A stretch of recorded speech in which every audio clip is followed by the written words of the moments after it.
On the way back from Lewis's funeral, my mom told me to start packing. She waited until the day before we left to tell Edie.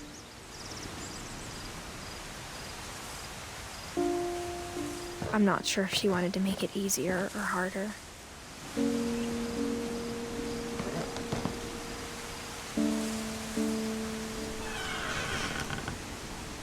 I wish we'd stayed. But I understand why we left.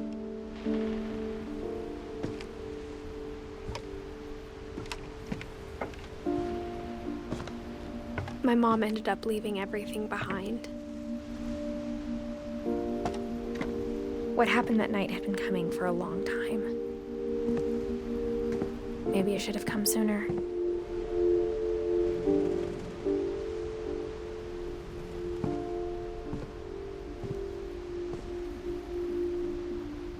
But it had to end one way or another.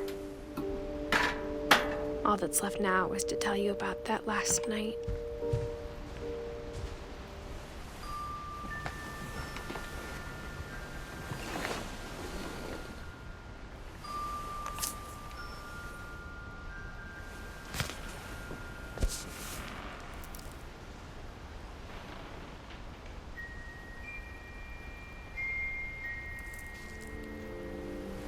That whole last day, Edie just watched us pack and didn't say a word.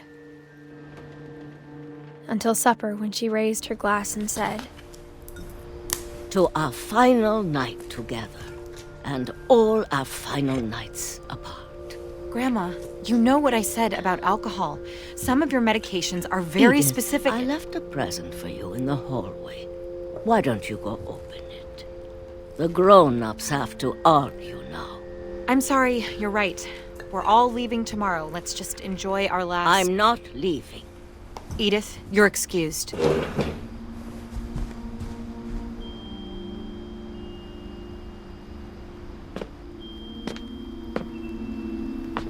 The power had been shut off that morning, but Edie always had plenty of candles. When my mom sealed the library, I don't think she knew about the other entrance. Or that Edie had a key to it.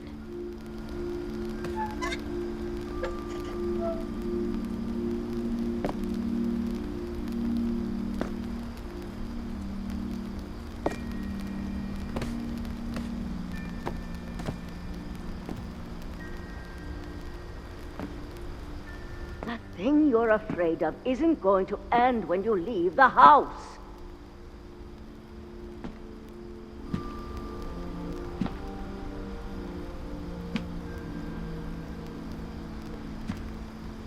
Edith has a right to know these stories.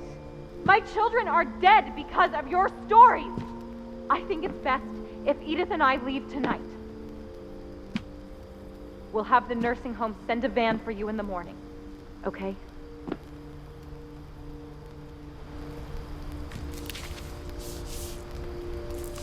Dear Edith, there's so many stories I wish I could tell you, but there's only time for one. This is about what happened on the night you were born. That night, the tide went way, way out.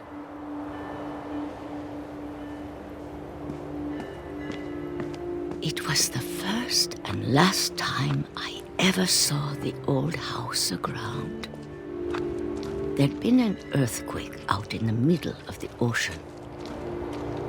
They called it the lowest tide in 1,000 years.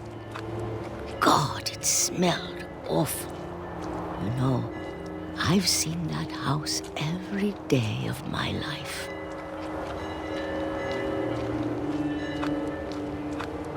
But I never thought I'd go back to it.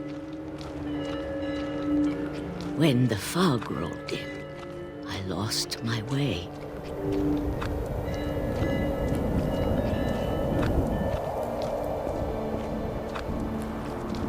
I got turned around.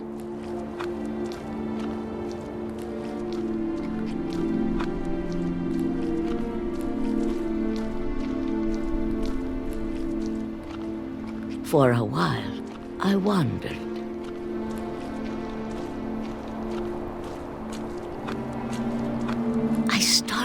seeing things.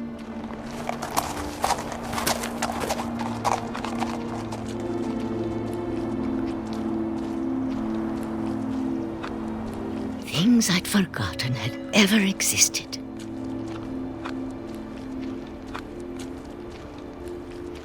But when I saw them, they felt like old friends.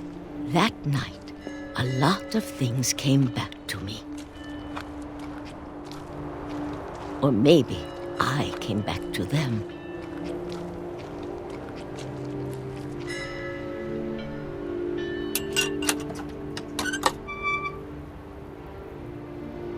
Things I can't explain, but that I need you to try and... Edith, what are you doing in here?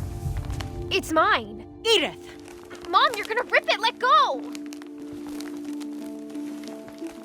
I kicked and screamed, but Mom dragged me to the car.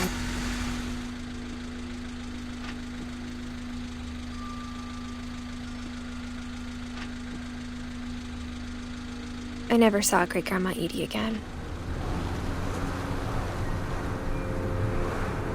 The next morning, the van came to pick her up, but she was already gone.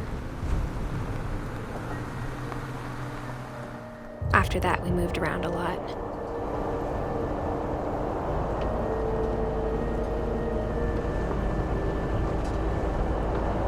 We both tried to make the best of it.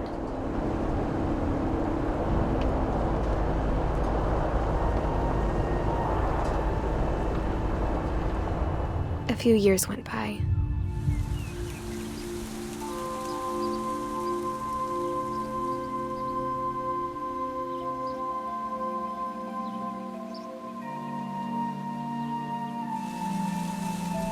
My mom didn't like to talk about it, but she started getting sick a lot.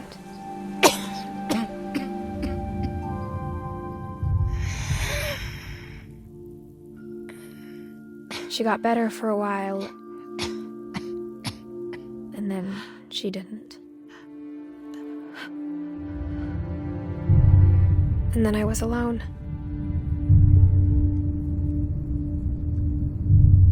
The last Finch left alive.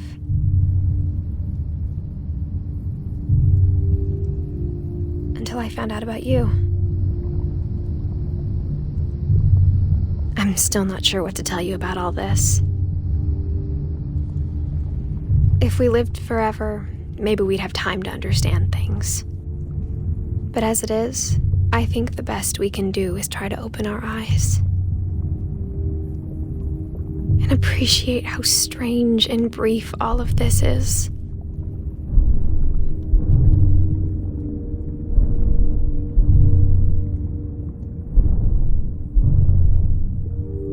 This journal was supposed to be for you, but now I hope you'll never see it.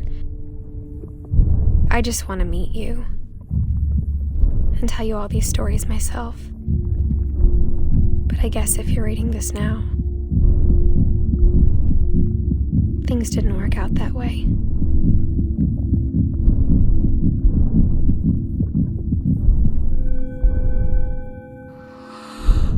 This is where your story begins. I'm sorry I won't be there to see it. It's a lot to ask, but I don't want you to be sad that I'm gone. I want you to be amazed that any of us ever had a chance to be here at all. Good luck.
I knew Grandpa Sam had a twin, and that he never talked about him. I guess my grandpa didn't like history any more than my mom did.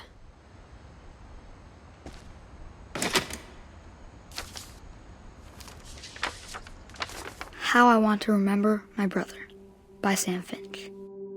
The thing I remember is that when he made up his mind, that was it. My brother said he'd die before he ate another mushroom, and he did. At Barbara's funeral, we swore we'd never be afraid again, and he wasn't. I think Calvin always wanted to fly. Sam! Calvin! Dinner's ready! Coming! But that day, he finally made up his mind to do it. I told him going around was impossible. Maybe if I hadn't said that. Calvin! I'm not gonna tell you again! Maybe if the wind hadn't picked up. Then maybe he'd still be here. But I doubt it. I think he'd already made up his mind. That's what I want to remember about my brother.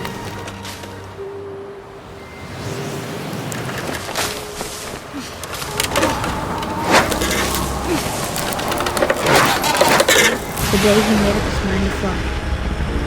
And he did.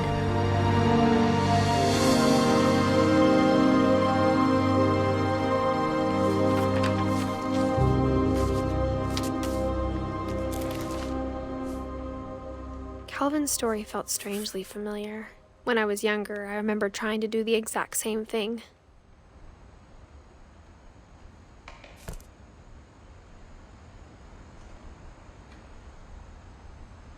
After the funeral, Edie roped off Calvin's half of the room.